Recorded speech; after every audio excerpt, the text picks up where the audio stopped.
Hello viewers, कैसे हैं आप सब लोग। स्वागत है आपका मेरे YouTube channel study with doctor Pawan Oberoi पर। मैं डॉक्टर पवन ओबराय आज आपसे डिस्कस करूंगा। देखिए कल जो है तारीख है 19 सितंबर और जो है कल आपका 19 सितंबर 2021 है और कल जो है आपका यूपी पीएससी का जो है आपका एग्ज़ाम है। तो इसमें गवर्नमेंट टीचर से रिलेटेड आपका एग्ज़ाम है, ठीक है ना। तो ये क्या क्या जो है कल आपको लेके जाना है, तो उससे रिलेटेड मैं आपको कुछ चीज़ें बता दूं, क्योंकि कल आपका एग्ज़ाम है तो कोई आपको परेशानी ना हो। तो ये जो उसकी वेबसाइट है आप उससे भी देख सकते हैं। तो उसी ये वेबसाइट का ये जो है PDF फाइल है जो मैं आपसे डिस्कस कर रहा हूँ। अगर आप लोगों को कोई चीज़ रह जाए तो हो सकता है कि कल जो आपका एग्ज़ाम हो तो उसमें आपको जो है प्रॉब्लम हो सकती है, ठीक है ना। फर्स्ट टाइम मेरे चैनल को देख रहे हैं तो मेरा channel study with doctor Pawan Oberoi को जरूर सब्सक्राइब कर लीजिएगा। लाइक और शेयर भी करते रहिएगा अपने फ्रेंड सर्कल में, ठीक है। बेल आइकन जरूर प्रेस कर लीजिएगा लेटेस्ट अपडेशन के लिए, क्योंकि मैं कोशिश करता हूं कि कोई भी इंपॉर्टेंट न्यूज़ होती है वो आप लोगों तक, स्टूडेंट्स तक पहुंचाना, ताकि आप लोग कोई भी परेशानी ना हो। तो अभ्यर्थियों के लिए अनुदेश है ना। ऊपर देखिए हेडिंग लिखी है बिल्कुल क्लियर कि please read instructions carefully given below before proceeding in the examination. तो आप एग्ज़ाम्स कल देने के लिए जा रहे हैं तो जो है कुछ आपके लिए कुछ इंस्ट्रक्शंस हैं, वो क्या है वो देख लीजिएगा कि आपके आवेदन पत्र में सूचित अर्हता या पात्रता की जांच आयोग द्वारा नहीं की गई है। अतः विज्ञापन में वर्णित अर्हता पात्रता को पढ़कर आप स्वयं निश्चित कर लें कि पूर्णतः पात्र होने की दशा में ही परीक्षा में सम्मिलित हों। आयोग द्वारा जांच करने पर यदि किसी स्तर पर आप अहर्न या अपात्र, मतलब कि आप उस वैकेंसी यानी जो गवर्नमेंट टीचर का जो आपका एग्ज़ाम है, अगर आप उसके लिए एलिजिबल नहीं हैं, है ना, तो आपका अभ्यर्थन यानी जो आपने एप्लीकेशन भरी है वो कैंसिल कर दी जाएगी। तो ये आपको खुद को ही डिसाइड करना पड़ेगा कि आप उस पेपर को देने के लिए, उस सब्जेक्ट के पेपर को देने के लिए एलिजिबल हैं या नहीं। जैसे मेरठ में कल जो है सिर्फ बायोलॉजी का ही सेंटर बनाया गया है, तो पूरे मेरठ में जो भी कोई एग्ज़ाम होगा वो बायोलॉजी का ही होगा, है ना। जैसे मैथ्स का जो है बनारस में सेंटर बनाया गया है और मेरठ में बायोलॉजी का सेंटर बनाया गया है। सेकंड है कि सभी अभ्यर्थी जो कैंडिडेट हैं परीक्षा केंद्र पर जो आपका एग्जामिनेशन सेंटर है, तो वहाँ 2 फोटो तथा ID प्रूफ, जैसे ड्राइविंग लाइसेंस हो सकता है, passport, pan card, voter identity card, है ना, आपका जो है सेंट्रल या state government issued ID card, unique identification card, है ना, या आधार की मूल प्रति और एक छाया प्रति लेकर उपस्थित हो। छाया प्रति मतलब फोटोस्टेट मांगे जाने पर उन्हें प्रस्तुत करना अनिवार्य है। तो कुछ भी आप इनमें से लेके जाइएगा, लेकिन फोटो जरूर लेके जाइएगा 2, ठीक है। और एक फोटोस्टेट, उसकी जो भी अगर आप आधार कार्ड दिखाते हैं तो उसकी एक फ़ोटो कॉपी भी आपके पास में होनी चाहिए, ठीक है। थर्ड है कि कृपया इस प्रवेश पत्र को परीक्षा के लिए साथ में अवश्य लाएं, अन्यथा आपको परीक्षा में बैठने से रोका जा सकता है। 4 कि गलत उत्तरों के लिए दंड। वस्तुनिष्ठ प्रश्न पत्रों में उम्मीदवार द्वारा दिए गए गलत उत्तरों के लिए दंड दिया जाएगा। जैसे कि प्रत्येक प्रश्न के 4 वैकल्पिक उत्तर हैं, तो उम्मीदवार द्वारा प्रत्येक प्रश्न के लिए दिए गए एक गलत उत्तर के लिए प्रश्न हेतु नियत किए गए अंकों का 1/3 दंड के रूप में काट लिया जाएगा।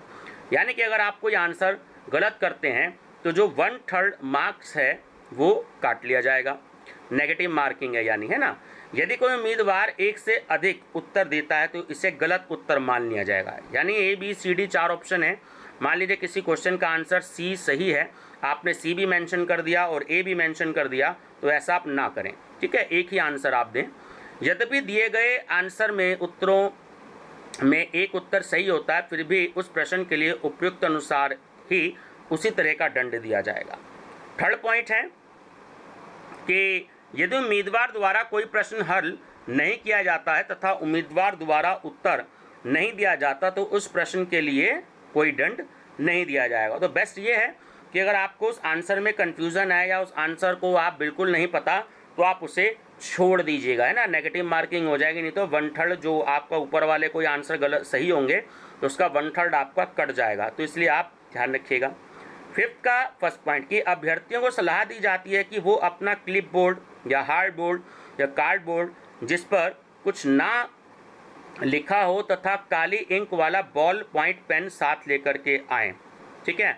अभ्यर्थी काली इंक के अतिरिक्त अन्य किसी इंक का प्रयोग कदापि ना करें। यहाँ ये पॉइंट बहुत ज़्यादा इम्पॉर्टेंट है कि आपको ब्लैक बॉल पेन का ही यूज़ करना है, इस बात का आप ध्यान रखिएगा। आप जो है ब्लू पेन का इस्तेमाल नहीं करेंगे और ब्लैक में भी आप सिर्फ बॉल पॉइंट पेन का ही यूज़ करेंगे, जेल पेन का भी यूज़ नहीं करेंगे। OMR शीट पे जेल पेन का यूज़ हम नहीं करते, सिर्फ बॉल पेन पॉइंट का ही यूज़ करते हैं, तो आप ब्लू पेन का यूज़ बिल्कुल भी ना करें।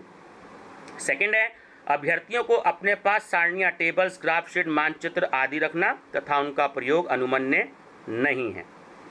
कैलकुलेटर तथा स्लाइड्स, रूल्स आदि का भी प्रयोग अनुमन्य नहीं है। यानी कि जैसे आप कोई कैलकुलेटर या स्मार्ट वॉच वगैरह जो है, कोई भी आपका मोबाइल फ़ोन वगैरह ये कुछ भी अलाउड नहीं है, तो आप ये बिल्कुल भी ना लेकर के जाएं एग्ज़ाम में। ठीक। थर्ड है कि अभ्यर्थियों द्वारा परीक्षा कक्ष में किसी भी सामग्री का आपस में आदान प्रदान अनुमन्य नहीं है। फोर्थ, उपयुक्त प्रस्तर 5.1 में बताई गई वस्तुओं के अतिरिक्त लाई गई अन्य वस्तुएं, जैसे कोई बुक हो गई, नोट्स या कागज़ हो गया, कोई सामान हो गया, संवाद के साधन, कोई मोबाइल फ़ोन, पेजर या अन्य कोई भी इलेक्ट्रॉनिक उपकरण जैसे स्मार्ट वॉच होती है आप लोगों के पास, तो बिल्कुल भी अलाउड नहीं है, इस बात का ध्यान रखिएगा। ठीक है। आदि अभ्यर्थी परीक्षा कक्ष के बाहर निर्धारित स्थान पर जमा कर दें।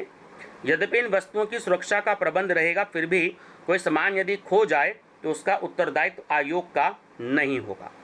6, यदि अभ्यर्थी के पास परीक्षा में नकल की कोई सामग्री पकड़ी जाती है तो उसे परीक्षा विशेष से तथा आयोग की आगामी परीक्षाओं से व चयन से वंचित, जिसे हम डिबार बोलते हैं, किया जा सकता है, चाहे वेद सामग्री का प्रयोग नकल करने में किया गया हो अथवा नहीं। तो ध्यान रखिएगा कि जैसे स्मार्ट वॉच आपके पास नहीं होनी चाहिए, ब्लूटूथ वगैरह जो है वो बिल्कुल भी नहीं होना चाहिए, कोशिश भी मत करिएगा क्योंकि बहुत कड़ी निगरानी में ये पेपर होता है। ठीक है। 7वां पॉइंट है कि अंतिम आधा घंटा में, ठीक है, किसी अभ्यर्थी को परीक्षा कक्ष से बाहर जाने की अनुमति नहीं होगी। जैसे आपका टाइम बायोलॉजी या कल मेरठ में पेपर है तो 11 से 1 तक का टाइम है, तो 10 बजे से लगभग एंट्री स्टार्ट हो जाएगी, तो 12:30 के बाद आपको जो है अपना जो एग्जामिनेशन रूम है उससे जाने की बिल्कुल भी परमिशन नहीं होगी, इस बात का ध्यान रखिएगा। 8 का पॉइंट फर्स्ट है कि अभ्यर्थी प्रश्न पुस्तिका प्राप्त करने के पश्चात यह देख ले कि उस पर क्रमांक यानी कि सीरियल नंबर है या नहीं, अन्यथा पाए जाने पर उसे बदल लें।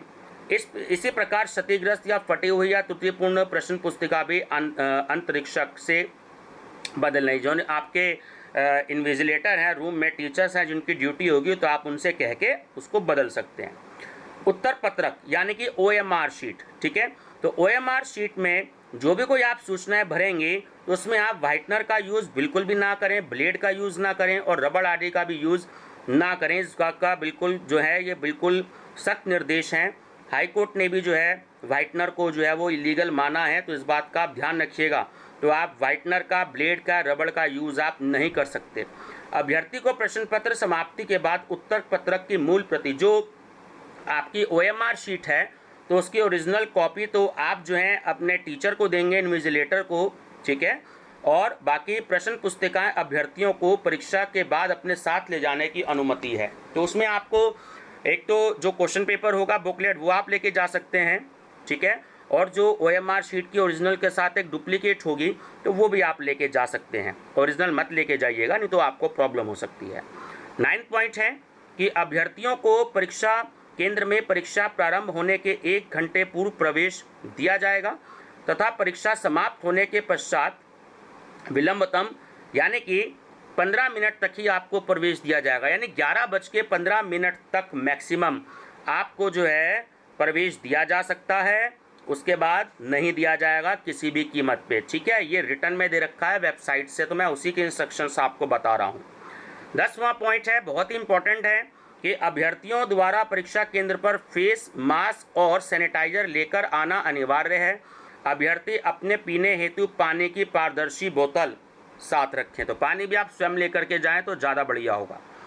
11 पॉइंट, जो दिव्यांग अभ्यर्थी हैं, जो 40% या उससे अधिक की दिव्यांगता से ग्रस्त हैं, तो अभ्यर्थी शुद्ध लेखक अपने साथ लाएगा जिसे कोई यात्रा भत्ता आयोग द्वारा देय नहीं होगा। जिन्होंने शुद्ध लेखक और अतिरिक्त समय की मांग की है या जिन्होंने केवल अतिरिक्त समय की मांग की है, उन्हें भी उनके द्वारा मांगे जाने पर अतिरिक्त समय 20 मिनट प्रति घंटा दिया जाए। ठीक है,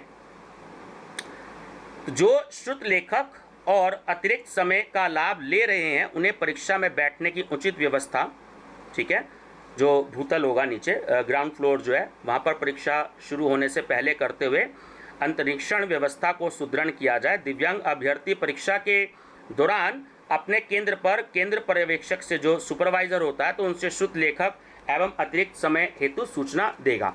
अभ्यर्थी अपने साथ दिव्यांगता प्रमाण पत्र जो सर्टिफिकेट होता है आपका दिव्यांग का, वो परिचय पत्र और 2 फोटो साथ लेकर के आए। केंद्र पर्यवेक्षक ऐसे अभ्यर्थियों से उपबंधन प्रपत्र भरवा लेगा। ठीक है, एक अंडरटेकिंग होता है तो भरवा लिया जाएगा उनसे, और उसके बाद अभ्यर्थी अपना दिव्यांगता प्रमाण पत्र एवं श्रुत लेख के आईडी प्रूफ और शैक्षिक अभिलेखों की छाया प्रति संलग्न कर परीक्षा समाप्ति के पश्चात आयोग कार्यालय को परीक्षित कर दे। ठीक है ना, यानी कि जो साथी आपका आ रहा है तो उसके भी जो पेपर्स हैं वो भी जो है, और उसकी आईडी प्रूफ जो है, और वो कितना पढ़ा लिखा है, तो उसके सारे डॉक्यूमेंट्स जो हैं वो उसको साथ में लाने होंगे। 12th है OMR आंसर शीट 2 प्रतियों में है, ये मैं आपको बता चुका हूँ अभी। एक तो ओरिजिनल कॉपी होगी और दूसरी कैंडिडेट्स कॉपी रहेगी। तो परीक्षा समाप्ति के बाद अभ्यर्थी OMR आंसर शीट की जो मूल प्रति ओरिजिनल कॉपी जो है वो तो इन्विजिलेटर को सौंप देंगे, और जो कैंडिडेट कॉपी होगी वो अपने साथ लेके जाएंगे। तो आप क्वेश्चन की बुकलेट, क्वेश्चन पेपर की और OMR शीट की जो कैंडिडेट कॉपी है वो साथ में लेके जाएंगे। और लास्ट पॉइंट है कि OMR तथा फोटो युक्त उपस्थिति सूची पर सभी प्रविष्टियां सावधानी पूर्वक भरें। यदि किसी प्रकार की त्रुटि अभ्यर्थी द्वारा की जाती है तो उसके लिए अभ्यर्थी स्वयं जिम्मेदार होगा। ठीक है, और लास्ट है note, please bring 2 photograph at the centre with the print out of this admit card. ये इंस्ट्रक्शंस थी जो मैंने आपको बताई हैं। तो कल के पेपर के लिए मेरी तरफ से बेस्ट ऑफ लक। आप पेपर दे रहे हैं तो बहुत अच्छे से आप पेपर दें और बहुत अच्छे से आप जो हैं अच्छी पोस्ट पर लगे। और मैं ये जो है आपके लिए भगवान से ये प्रार्थना करूँगा कि आप जो है अच्छे मार्क्स लेके पास हों और आपकी जो है जॉब जरूर लगे। तो वीडियो पसंद आया तो लाइक शेयर सब्सक्राइब जरूर कर दीजिएगा, ताकि जो आपके फ्रेंड सर्कल में लोग हैं उनको भी इन चीज़ों का पता लग जाए। Thank you.